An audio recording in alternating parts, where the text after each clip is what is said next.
I'm David Meadows with NAWDPtv, and I'm here at this large job fair to ask employers what is it that they're really looking for, and what's the biggest mistake that job seekers make when they come to a job fair.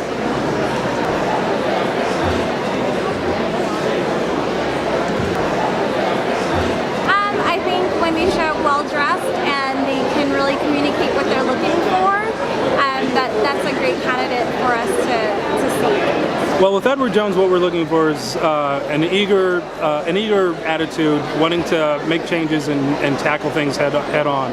We're looking for a diverse background. We have a number of opportunities both on the financial advisor side and the home office side to get that opportunity within Edward Jones.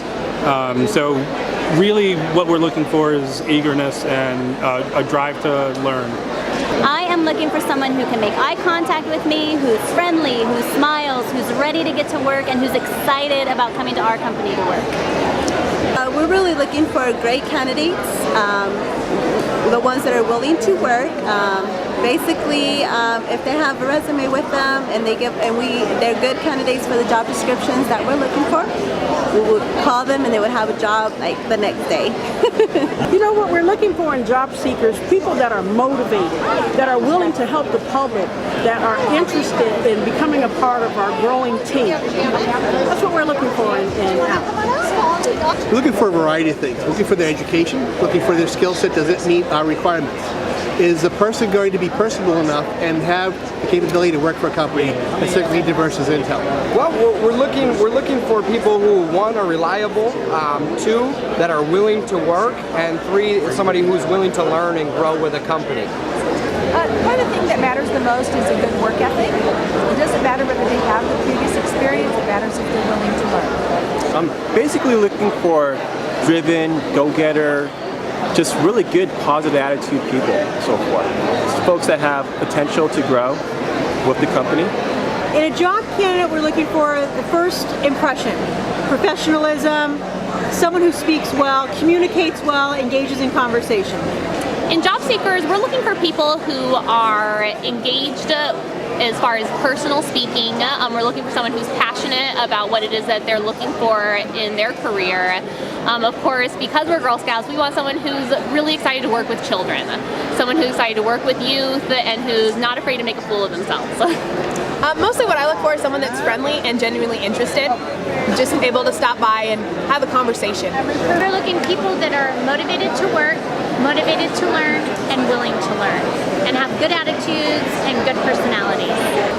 Typically, we look for people who are energetic, team players, willing to be part of an employment culture much bigger than themselves, and the willingness to learn something new on a daily basis.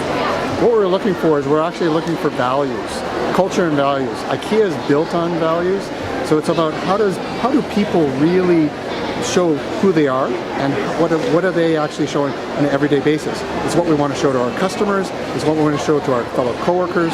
It's for them to be real. We're really looking for people who are flexible, maybe who are either new in the workforce and looking to venture out into healthcare.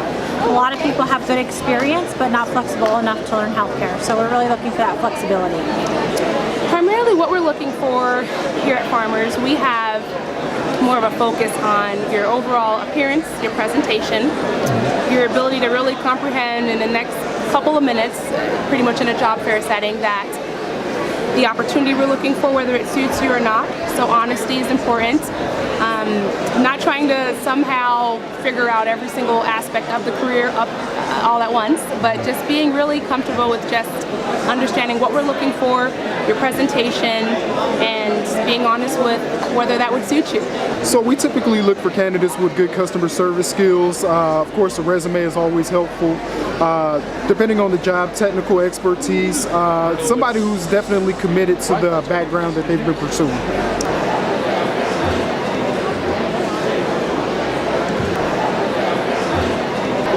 Just being unprepared, not having a resume, and just not being dressed appropriately for an interview. Well, the number one mistake is having their resume. That is very important. It is important to present your resume and also to present yourself, because that may be your only shot to talk to an employer. So you definitely want to dress to impress. Here in this facility, maybe not a coat and tie, but at least you want to look the part, because everything counts when it comes to the job market nowadays. Some of the mistakes I see at a job fair would be how much information about frustration you're putting out there. What I would say is look like you want a job, not that, oh my God, like please someone give me a job, if that makes any sense. So what I would suggest is look happy, look eager, look like you want to make a change, look like you're interviewing the job seeker as much as we're interviewing you, and keep that in mind. I think the biggest mistake is mostly a presentation type of thing. You want to make sure that your hair is done, that you're dressed sharp, that you don't look like you just came off the beach, and that you're serious about looking for a job. I think when they don't come up to the booths, they're kind of timid. They don't really talk. If they're not prepared, they don't have a resume where we can contact and see their jobs that they've previously done. I think that would be a big mistake, is the resume really. If they're not if they're not willing to talk and be people persons, that's what we look for, and so do employers. You know, one of the things that happens the most is that people just fail to follow up. They come out, they say they're interested. We've actually brought along a computer set up to get them online, get them applying right away. And the one thing that we find out that people do is they go through the entire process, yet they forget to click the submit button. And then once they click that submit and they attach the resume, we have a virtual job tryout that they can take right at that moment, and just follow up with us. Let us know that you're interested, because we're definitely interested in getting people to join our team. Several. Not be prepared for the job fair, not showing up with a resume, not knowing what companies you're talking to, not having an idea what they're looking for. Those are the three big mistakes that I see. First biggest mistake is not having a resume. And the second biggest mistake obviously is dress code. They want to dress for success when you're seeing employers, inside of the job fair, because your first impression is always the most important. Probably not making eye contact, not telling what they're looking for and what they're looking for in a position.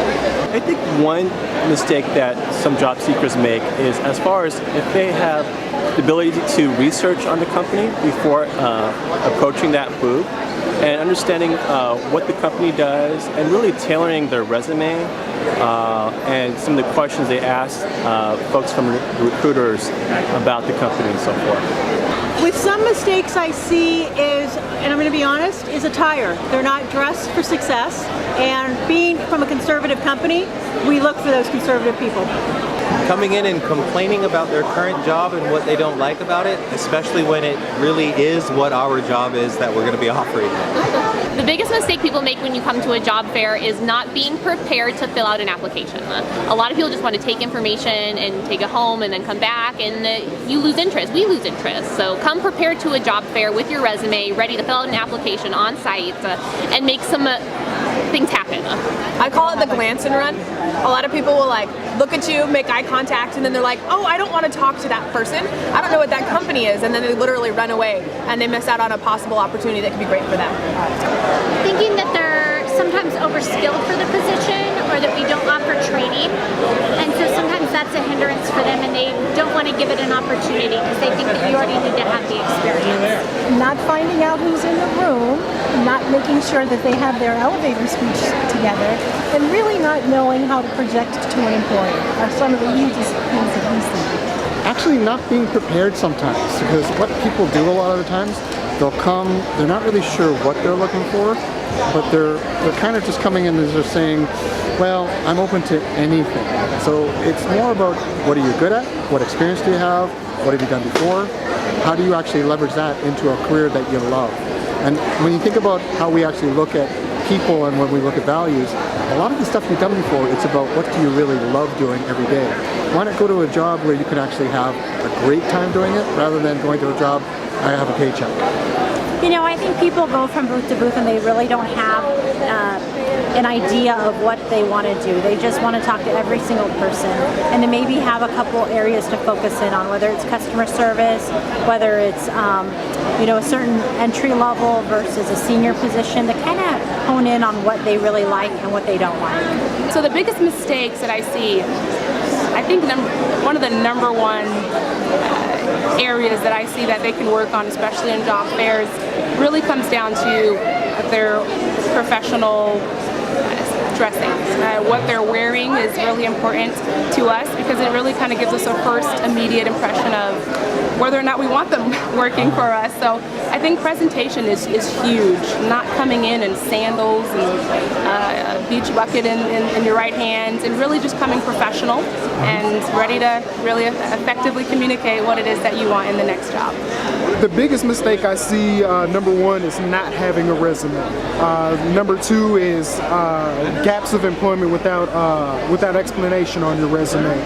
I also see a lot of people submit resumes with to employers with no related work history for the field that they're applying for. So you definitely want to have a resume tailored for every specific person that you're going to interview with or going to see. One resume doesn't fit every job. So if you're going to interview for a technical position, you want to highlight your technical expertise.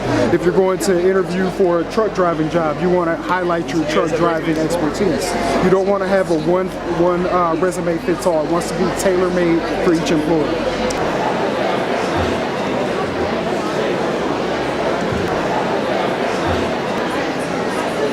That is, I've had a question to say, why should you hire me? It's a typical question, but we do hear it a lot. And, simply at that point, I quickly go over their qualifications to make sure that they're qualified for the position. There are many reasons why we will hire a person, but it's sort of saying, why would you hire me? Well, let's get to the interview and understand your background first. What do you got for me? Customer service. That's the funniest and most frustrating, because really it's more about what you're looking for, because we're looking for the right fit as much as they're looking for the right fit. We're not necessarily just handing out whatever job that's available. We want to make sure it's the right fit for you, right fit for us. So that's one of the funnier / one of the red flags of questions that we hear quite often. Funniest question, probably, I don't think I've had a funny question, only if they could take the displays that we have on here. Well, not the funniest. I kind of took this as the most serious. Someone said, "Are you hiring?" I said, "Yes.